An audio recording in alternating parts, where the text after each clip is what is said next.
आप सभी का बहुत बहुत अभिनंदन है। सभी को बहुत नमस्कार।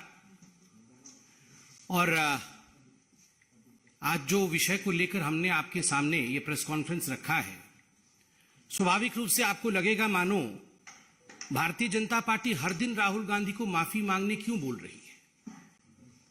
विषय गंभीर है। अगर विदेश की भूमि में जाकर राहुल गांधी बार बार विदेशी ताकतों से यह निवेदन करेंगे कि आप हिंदुस्तान आइए और हिंदुस्तान की डेमोक्रेसी की रक्षा के लिए आप हिंदुस्तान के इंटरनल मैटर्स में प्रवेश करिए, उसमें घुसपैठ करिए।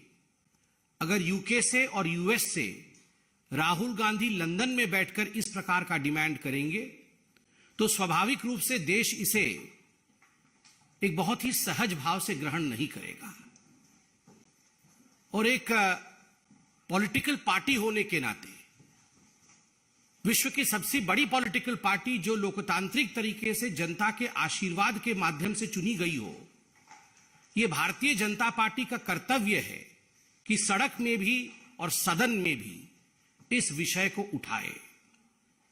हमारा स्पष्ट मानना है कि यह विषय नहीं है, यह षड्यंत्र है। This is just not a random issue. This is a conspiracy, a consistent conspiracy by the Congress party and the Gandhi family. क्योंकि ये पहली बार इस प्रकार से जाके लंदन में कह रहे हो हिंदुस्तान की डेमोक्रेसी के खिलाफ, ऐसा नहीं है। और ऐसा भी नहीं है कि राहुल गांधी बिना माफी मांगे निकल जाएंगे। माफी तो उन्हें मांगना ही पड़ेगा, हम मंगवा के ही रहेंगे। मैं आपको याद दिलाऊं, इसी प्रकार से राहुल गांधी एरोगेंटली कह रहे थे 2019 में कि सुप्रीम कोर्ट में हम माफी नहीं मांगेंगे राफेल के केस में। कान पकड़ करके मौखिक रूप से माफी मांगनी पड़ी। I am sorry, I regret. ये राहुल गांधी जी को हिंदुस्तान के सर्वोच्च न्यायालय सुप्रीम कोर्ट में कहना पड़ा और सुप्रीम कोर्ट के तत्कालीन सीजेआई उससे सेटिस्फाई नहीं हुए और उन्होंने कहा नहीं, केवल मौखिक रूप से कहने से कि आई रिग्रेट यह उचित नहीं होगा, आपको एक एफिडेविट सबमिट करके क्षमा याचना करनी होगी। और देश की राजनीति में राहुल गांधी वो नेता बने जिन्होंने लिखित रूप से एफिडेविट सबमिट करके सुप्रीम कोर्ट में कान पकड़ते हुए माफी मांगा कि मैंने झूठ बोला था, मैंने जनता के बीच में फरेब फैलाने की कोशिश की थी। जो राहुल गांधी जी ने लंदन में किया है बिल्कुल वही किया है। ठीक है ना? 2019 में सुप्रीम कोर्ट में माफी मांगना पड़ा था और आज पार्लियामेंट में, सदन के पटल पे, संसद में माफी मांगना पड़ेगा। आप सोच सकते हैं यह विषय कितना गंभीर है। लंदन में जाना और लंदन में कहना विश्व के एक बहुत बड़े भूखंड में जहां पहले डेमोक्रेसी होती थी, all of a sudden this democracy has ceased to exist. ये डेमोक्रेसी अब एग्जिस्ट नहीं करती है। और इसलिए जो विश्व की शक्तियां हैं, जो डेमोक्रेसी की पहरेदार हैं, तथा कथित डेमोक्रेसी के पहरेदार हैं, the so called protectors of democracy, Europe and United States of America, why are they oblivious? ये शांत क्यों है, ये चुप क्यों है? Why don't they protect the democracy in India? मतलब this is an open invitation. ये एक खुला निमंत्रण है कि आप आइए और भारतवर्ष के आंतरिक लोकतंत्र में आप आके घुसपैठ करिए और आप हमें नेता बनाइए। What is the difference between a Manishankar Iyer and Rahul Gandhi? ये मनीशंकर अय्यर और राहुल गांधी में क्या डिफरेंस है? मनीशंकर अय्यर पाकिस्तान जाते हैं और पाकिस्तान में आह्वान करते हैं कि हमें मोदी को हटाना होगा, हमें इस सरकार को गिराना होगा, आइए पाकिस्तान और हम कांग्रेस पार्टी मिलकर काम करेंगे। सलमान खुर्शीद बतौर विदेश मंत्री चाइना में जाके चाइना में जिस प्रकार से प्रस्तुतिकरण करते हैं, चाइना की वंदना करते हैं और भारत को कम आंक के आते हैं, वह भी हमने देखा है। और आज राहुल गांधी लंदन में जाकर न्योता देकर आते हैं विदेशी ताकतों को कि आप आकर हमें बचाइए और राहुल गांधी को आगे बढ़ाइए। This is nothing short of what Mir Jafar did. Mir Jafar ने जो किया था नवाब बनने के लिए, आप सबको पता होगा। मीर जाफर नवाब बनना चाहता था और नवाब बनने के लिए उसने ईस्ट इंडिया कंपनी की मदद ली थी। ईस्ट इंडिया कंपनी हिंदुस्तान में प्रवेश करके मीर जाफर के साथ खड़ी हुई और उसके बाद जो हुआ वो और आप और हम सब जानते हैं, अंग्रेजों का शासन। It would not be an aberration to say that Rahul Gandhi is the present day Mir Jafar of Indian polity. जो उन्होंने लंदन में किया है वो ठीक वही किया है। शहजादा नवाब बनना चाहता है और शहजादे ने ईस्ट इंडिया कंपनी की मदद मांगी है नवाब बनने के लिए कि तुम मुझे नवाब बनाओ, मैं तुम्हें 24 परगना भेंट करूंगा, मैं तुम्हें हिंदुस्तान का एक टुकड़ा भेंट करूंगा। मीर जाफर ने बंगाल में 24 परगना उसने भेंट किया था ईस्ट इंडिया कंपनी को, और उसी 24 परगना के माध्यम से ईस्ट इंडिया कंपनी और अंग्रेजी हुकूमत हिंदुस्तान में प्रवेश करती है। History repeats itself. The present day Mir Jafar of Indian polity Rahul Gandhi has to apologise. Mir Jafar को माफी मांगनी ही पड़ेगी, इसका कोई दूसरा और विकल्प नहीं है। राहुल गांधी यहां तक गिर सकते हैं कि वो लंदन की भूमि में बैठ करके भारत के इन्वेस्टिगेटिव एजेंसीज को डीप स्टेट करार दे सकते हैं कि these are the deep states just as Pakistan has ISI. ठीक उसी प्रकार इंडिया में डीप स्टेट डेमोक्रेसी के ऊपर हमला कर रहा है। राहुल गांधी जो प्रेजेंट डे मीर जाफर है वो यहां तक गिर सकते हैं कि लंदन में बैठकर वो कह सकते हैं कि जो इंडियन इंस्टीट्यूशंस है जिसका रोल डेमोक्रेसी को प्रोटेक्ट करना है, चाहे वो मीडिया हो चाहे वो जुडिशियरी हो, ये आज कॉन्स्ट्रेन्ड है, ये आज उन्मुक्त नहीं है, मुक्त नहीं है।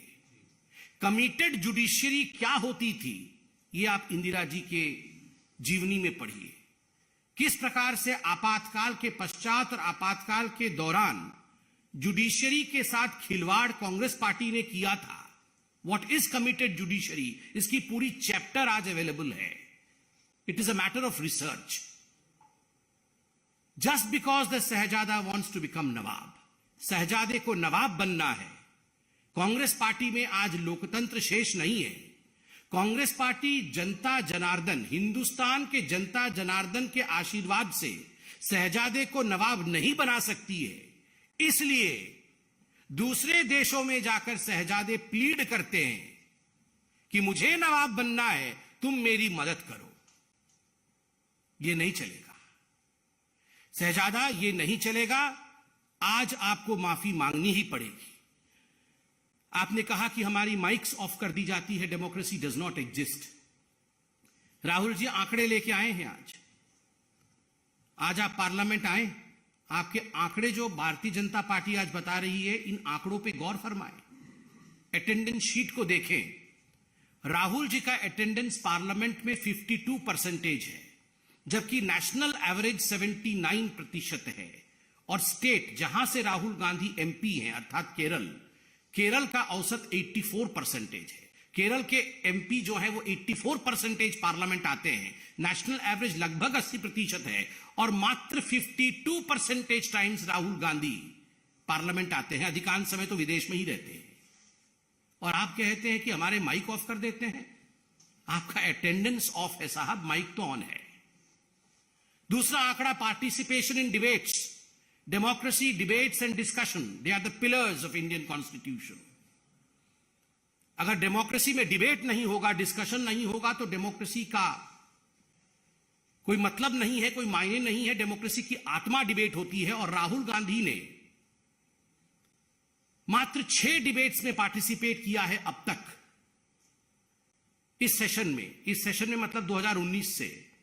नेशनल एवरेज 41 का है और स्टेट एवरेज 68.2। केरल से जहां से वो एमपी है वायनाड, उस स्टेट का एवरेज 68.2% है। कितने सवाल राहुल गांधी जी ने पूछे हैं? सवाल तो आप विदेश की भूमि में पूछते हैं, पार्लियामेंट में कितने सवाल पूछे हैं? राहुल गांधी ने 2019 से 2023 तक मात्र 92 सवाल पूछे हैं, जबकि नेशनल एवरेज 163 की है और स्टेट एवरेज, केरल का एवरेज 216 216 की है। आप सवाल पूछते नहीं है because you don't have questions. एक ही टेप रिकॉर्डर है आपके पास, वही हर जगह चलाते हैं। आप डिबेट में, डिस्कशन में भाग लेते नहीं है because you have nothing to debate. You don't participate in the parliament. आपकी अटेंडेंस यहां सबसे कम है because you feel that unfortunately, quote unquote, unfortunately you are a member of parliament. वो तो एक बगल में जयराम रमेश बैठे रहते हैं जो कान में बोलते रहते हैं, वरना उनके मुख से तो सत्य निकल ही गया था कि unfortunately I am a member of parliament. Fortunately I love travelling. Fortunately वो एक फॉरेन कंट्री के टूरिस्ट के रूप में देखे जाते हैं। उनको अगर बोला जाए कि सबसे बड़ा फॉर्च्यून क्या है, तो सबसे बड़ा फॉर्च्यून वो कहेंगे हिंदुस्तान के विरोध में विदेश में बोलना, ये सबसे बड़ा फॉर्च्यून है। And unfortunately I am a member of parliament. तो स्वाभाविक रूप से ये आंकड़े राहुल गांधी जी के हैं। और विदेश की भूमि में जाकर मीर जाफर के काम करने वाले शहजादे राहुल गांधी जी से we don't request, not as BJP, but Hindustan के एक साधारण जनता के रूप में ये आदेश देते हैं, ये डिमांड करते हैं कि यू हैव टू अपोलोजाइज। आपको माफी मांगना ही चाहिए और मांगना ही पड़ेगा, क्योंकि आपने हिंदुस्तान को अपमानित किया है, हिंदुस्तान को बदनाम करने का काम किया है, और यह अधिकार आपको हिंदुस्तान की जनता ने नहीं दिया है। धन्यवाद। कोई सवाल हो तो अवश्य पूछें। कांग्रेस पार्टी पहले तो ये कह रही है कि राहुल गांधी माफी नहीं मांगी। कल वो कर्नाटक और वायनाड के दौरे पर उन्होंने कहा कि बीजेपी और आरएसएस के लोग मुझे डराना चाहते हैं, मैं डरने वाला नहीं हूं क्योंकि मैं सच के लिए लड़ रहा हूं, माफी नहीं मांगेंगे। ये स्वाभाविक रूप से उनको लगता है कि ये नॉर्मल है। हिंदुस्तान के विरोध में विदेश की भूमि में बोलना, जो व्यक्ति जाके हिंदुस्तान के विरोध में पहले कश्मीर के खिलाफ बोल चुका हो विदेश की भूमि में और देश की भूमि में, और याद करिए राहुल गांधी जी के कश्मीर के स्टेटमेंट को पाकिस्तान ने यूनाइटेड नेशन में डोसियर के रूप में इस्तेमाल किया था। किस प्रकार से राहुल गांधी के स्टेटमेंट को पाकिस्तान ने अपने पहले सेंटेंस में कोट किया था और यूएन में डोसियर दिया था कि देखिए जो पाकिस्तान बोल रही है सच बोल रही है भारत के लिए, क्योंकि राहुल गांधी कह रहे हैं कि वहां पर लोकतंत्र नहीं। तो उस व्यक्ति से आप क्या एक्सपेक्ट कर रहे हैं? Are you expecting that he would like to apologise? उनके लिए तो यह बहुत ही नॉर्मल फिनोमिना है विदेश में जाकर देश के खिलाफ बोलना। Congress party has said that we will not apologize. Rahul will not apologize. BJP is demanding for his apology for what he has said on the foreign land. But in the end, we see that it's a parliament that is suffering. As soon as the session convenes, we see the adjournment. Opposition parties say we demand JPC and all. How exactly this deadlock will come to an end? See, as far as Parliament, which is the epitaph, which is the center of democracy of India, is concerned, it's the temple of Indian democracy, and of course in the temple of Indian democracy, the vibrancy of our democracy is felt.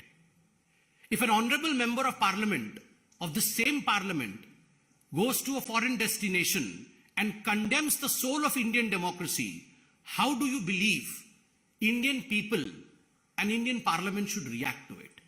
The way that they are reacting today, by demanding a just apology. This is a just demand. And no member of parliament, however entitled that member of parliament may feel because of the surname, is allowed to demean India's democracy in a foreign land to the extent where they have demanded that there should be foreign intervention in protecting Indian democracy. This is demeaning, and there is nothing other than apology.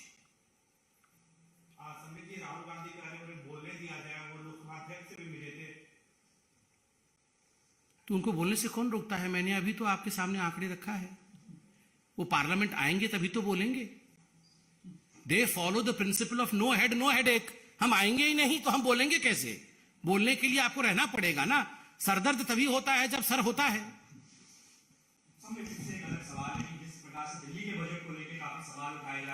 Arvind Kejriwal ने प्रधानमंत्री को letter भी लिखा है कि देश के 75 साल के इतिहास में पहली बार किसी राज्य का बजट रोका गया। आप उनसे नाराज क्यों हैं? बजट मत रोकिए। आम आदमी पार्टी के कार्यकर्ता कह रहे हैं एमएचए ने रोका है, क्या करें? देखिए, यह भी आज एक महत्वपूर्ण विषय है। आम आदमी पार्टी उसके ड्रामा और बजट को लेकर जो अभी टीवी पर हम खींचतान देख रहे हैं, दो नौटंकी चल रहे हैं। एक नौटंकी विदेश की भूमि पर, एक नौटंकी यहां दिल्ली में परमानेंटली देव ओपन थिएटर्स। मैं इसमें बहुत ही संक्षिप्त रूप से जो मीडिया में आया हुआ है, जो पब्लिक डोमेन में है, उस विषय को रखना चाहता हूं, and then the decision is yours कि क्या हकीकत है और क्या होना चाहिए। देखिए, ये कानून है कि NCT, government of NCT, GNCT, जो भी बजट बनाती है वो एलजी को भेजती है उनके अप्रूवल के लिए। तो इसी माह अर्थात मार्च माह के 9 तारीख को एक अप्रूवल के लिए चिट्ठी दिल्ली सरकार द्वारा एलजी महोदय को भेजा गया कि आप इस बजट को अप्रूव करिए, ये बजट है दिल्ली सरकार का, और ये सब कुछ पब्लिक डोमेन में है। 9 तारीख को उसको देखने के बाद तुरंत एलजी साहब ने उसमें 3-4 ऑब्जर्वेशंस, क्योंकि एलजी साहब का ये कानूनन अधिकार है कि वो अपने अधिकारों का प्रयोग करते हुए अपने ऑब्जर्वेशंस लिख सकते हैं। वो बाइंडिंग नहीं होता है, वो ऑब्जर्वेशंस होता है। तो लगभग 3 या 4 ऐसे ऑब्जर्वेशंस एलजी साहब ने उस पर लिखे। वो क्या ऑब्जर्वेशंस थे? वो ऑब्जर्वेशंस थे कि जो दिल्ली का कैपिटल आउटले है, कैपिटल आउटले का अर्थ क्या होता है? कैपिटल आउटले का अर्थ होता है दिल्ली के भविष्य को बनाने के लिए जो आपको इंफ्रास्ट्रक्चर चाहिए, रोड्स के लिए खर्चा करना है, पानी के लिए खर्चा करना है, बिजली के लिए खर्चा करना है, बाकी जो इंफ्रास्ट्रक्चर बनाने के लिए दिल्ली 50 साल बाद कैसी होगी, 25 साल बाद कैसी होगी, उसके लिए जो कैपिटल इंफ्रास्ट्रक्चर है वो मात्र 20% है। एक अच्छे राज्य में, एक वाइब्रेंट स्टेट में ये 50% होती है। तो क्या इसे बढ़ाया जा सकता है? क्या इस पर चिंतन करना चाहिए? इस प्रकार एलजी ने एक ऑब्जर्वेशन दिया। दूसरा ऑब्जर्वेशन एलजी ने दिया कि दिल्ली जल बोर्ड और आपके डीटीसी एक कॉरपोरेशन है और एक बोर्ड है। कॉरपोरेशन और बोर्ड का अर्थ होता है कि इनकी एक ऑटोनॉमी होती है और उसके साथ साथ ये आय कर सकते हैं, ये इनकम करते हैं और उसी इनकम में से व्यय करते हैं, अर्थात खर्च करते हैं। ये किसी और पे डिपेंडेंट नहीं होते। तो एलजी साहब ने इसमें एक ऑब्जर्वेशन दिया कि ये हमें देखने को मिल रहा है कि बार बार इन्हें हमें सब्सिडी देना पड़ रहा है। क्या हम जिस प्रकार का अरेंजमेंट कानून में है उसके मुताबिक डीटीसी और जल बोर्ड के लिए काम कर सकते हैं? तीसरा ऑब्जर्वेशन एलजी साहब ने दिया कि पिछले बार के बजट में, और ये सब पब्लिक डोमेन में, उनके मंत्री ने कह दिया है बजट के आंकड़े मुझे पता नहीं, ना पता होना चाहिए। बजट जब तक डिक्लेयर नहीं होता है ये आंकड़े हमें नहीं पता होते, मगर ये आंकड़े मंत्रियों ने बताया है आम आदमी पार्टी के, जो कि ब्रीच है, और इसलिए मैं ये आंकड़े वहां पेपर से, न्यूज़पेपर में जो छपा है उससे पढ़ रहा हूं। पिछले वर्ष 270 करोड़ का बजट था एडवर्टाइजमेंट का, इस बार उसे बढ़ा करके लगभग 550 करोड़ कर दिया गया है। मंत्री ने भी बताया है कि 550 करोड़ बढ़ा दिया गया है। आप याद करिए, जब 270 करोड़ खर्च किया गया था एडवर्टाइजमेंट के ऊपर अरविंद केजरीवाल जी द्वारा, तो उसमें कोर्ट ने भी सवाल पूछा था और रिकवरी के विषय में भी बात हुई थी। तो स्वाभाविक रूप से एक सवाल पूछा गया कि क्या इतना पैसा एडवर्टाइजमेंट में खर्चा करना उचित होगा, या ये 550 करोड़ में से बहुत पैसा गरीबों के लिए यदि खर्चा किया जाए तो वो उचित होगा। ये तो मैं जनता जनार्दन पे छोड़ता हूं, पैसा हम अपने ऊपर खर्चा करें नेतागण या गरीबों के लिए खर्चा करें। और एक सवाल पूछा गया कि देखिए, नई गाड़ी एमएलएस के लिए खरीदी जाए, नए बंगलो उनके लिए बनाए जाए, उनके लिए बंगलो रिनोवेट किए जाए, उसके लिए दिल्ली सरकार के पास पैसा है, मगर इंफ्रास्ट्रक्चर के लिए पैसा नहीं है। इस पर चिंतन करना चाहिए। आप बताइए, ये आम आदमी पार्टी वो पार्टी है जो, आप याद करिए, वो सीन तो मैं भूल ही नहीं सकता। जब शपथ ग्रहण में आए थे, एक ही ऑटो में कैसे सब लटक के आए थे, याद करिए। कोई पीछे लटका था, कोई आगे लटका था। बोल रहे थे हम कोई गाड़ी नहीं लेंगे, हम गाड़ी खरीदेंगे ही नहीं, हम जीवन भर ऑटो में चलेंगे। याद है ना सब आपको? और अभी सब अपने लिए गाड़ी खरीद लिए हैं, सब बंगलो इनका रिनोवेट चल रहा है। वो ऑटो पता नहीं कहीं नहीं दिख रही है अब, जिसमें सब लटक के, एक ही ऑटो में सब 4-5 लटके हुए थे कि हम सब, हमारे पास तो लैपटॉप भी नहीं है, हमारे पास तो गाड़ी भी नहीं है, हम सब उधारी से चल रहे हैं। और एलजी साहब ने पूछ लिया, भैया आपने, ठीक है अपने लिए गाड़ी खरीद ली, नहीं सब अच्छी बात है, मगर ये कुछ पैसे तो आप इंफ्रास्ट्रक्चर के लिए लगाओ। और अंत में एलजी साहब ने एक वाजिब प्रश्न पूछा है, आज भी न्यूज़पेपर में है, कि ये जो सेंट्रल स्कीम्स है, जैसे आयुष्मान भारत, आप सेंट्रल स्कीम्स का पूरा इस्तेमाल क्यों नहीं करते हैं? इसमें तो 100% पैसा आपको गवर्नमेंट ऑफ इंडिया से मिलेगा, क्योंकि आप यूनियन टेरिटरी हैं। बाकी स्टेट्स को कुछ 40% हिस्सा इत्यादि देना पड़ता है, मगर आप तो यूनियन टेरिटरी है, हम पूरा पैसा खर्चा करेंगे, सेंटर पूरा पैसा खर्चा करेगी, तो आप क्यों नहीं सेंटर स्कीम्स का इस्तेमाल करते हैं? ये 3-4 ऑब्जर्वेशंस के साथ एलजी साहब ने ये फाइल चीफ मिनिस्टर को भेजा, दिल्ली गवर्नमेंट को भेजा। फिर दिल्ली गवर्नमेंट ने इस फाइल को एमएचए के पास भेजा, मिनिस्ट्री ऑफ होम अफेयर्स, क्योंकि एक कानून है कि कोई भी बजट जब स्टेट का पारित होता है तो महामहिम राष्ट्रपति का एसेंट होना चाहिए, कंसेंट होना चाहिए, उनसे परमिशन लेना है। तो ये एमएचए के पास भेजा गया। एमएचए ने एक बहुत विनम्र चिट्ठी लिखा कि देखिए एलजी साहब ने हमें फोन नहीं किया है, मगर आपने, अरविंद केजरीवाल जी, आपने एक चिट्ठी भेजी है जिसमें एलजी साहब के 3-4 प्रश्न हैं। ये बाइंडिंग नहीं है, मगर उनके प्रश्न हैं तो अच्छा होगा, तो आप उसका उत्तर दे दीजिए, इसका क्या क्लैरिफिकेशन होगा वो भी लिख दीजिए बगल में, और आप उस प्रश्न को लिखकर यहां भेज दीजिए, उत्तर लिख के यहां भेज दीजिए। ये 17 तारीख को चिट्ठी MHA, ministry of home affairs से दिल्ली सरकार को मिल जाता है। 17 तारीख को चिट्ठी मिल गई थी दिल्ली सरकार को। 17 को दिल्ली सरकार कुछ नहीं करती है, अरविंद केजरीवाल जी उस चिट्ठी को दबा के बैठ जाते हैं। 18 तारीख को दिल्ली सरकार कुछ नहीं करती है, अरविंद केजरीवाल उस फाइल को दबा के बैठे हुए होते हैं। 19 तारीख को कुछ नहीं करते हैं, उस फाइल को दबा के बैठे हुए होते हैं। 20 तारीख को कुछ नहीं करते हैं, पूरा दिन दबा के बैठते हैं, और 20 तारीख को 9:30 बजे रात को ये चिट्ठी भेजते हैं। 20 तारीख को 9:30 बजे चिट्ठी भेजते हैं और 10 बजे एलजी साहब ने हस्ताक्षर कर दिए। देखिए, नन ऑफ दीज, जो भी रिकमेंडेशन एलजी देते हैं, ये कोई बाइंडिंग नहीं है, ये एक प्रक्रिया है, यही डेमोक्रेसी है। उसमें उन्होंने अपना सुझाव दिया है, उस सुझाव पे आप अपनी प्रतिक्रिया दीजिए, क्योंकि यहां पर कोई माई बाप नहीं है, माई बाप जनता है। यहां पर कोई राजाधिराज नहीं है कि मैंने जो बोल दिया वो सही है, मुझसे सवाल नहीं पूछा जाएगा। कुछ सवाल पूछे जाएंगे, भैया आप इतने करोड़ों रुपए एडवर्टाइजमेंट पे खर्च कर रहे हो, करने चाहिए नहीं करने चाहिए, क्यों नहीं पूरा पैसा आपको आयुष्मान भारत का मिल रहा है, लीजिए ना, गरीबों को आप डबल बेनिफिट दीजिए ना थोड़ा। ये सवाल पूछने में क्या हर्ज है, आप उसमें उत्तर दे देते। तो स्वाभाविक रूप से ड्रामा ड्रामा ड्रामा। ये अरविंद केजरीवाल जी और उनकी पार्टी का एक ही ध्येय, एक ही उद्देश्य है, वो बजट नहीं है, वो डेवलपमेंट नहीं है, it is drama, it is not budget, it is drama what Arvind Kejriwal wants to present. वो बजट प्रेजेंट नहीं करना चाहते हैं, वो ड्रामा प्रेजेंट करना चाहते थे, और उन्होंने ड्रामा प्रेजेंट कर दिया है। बाकी जनता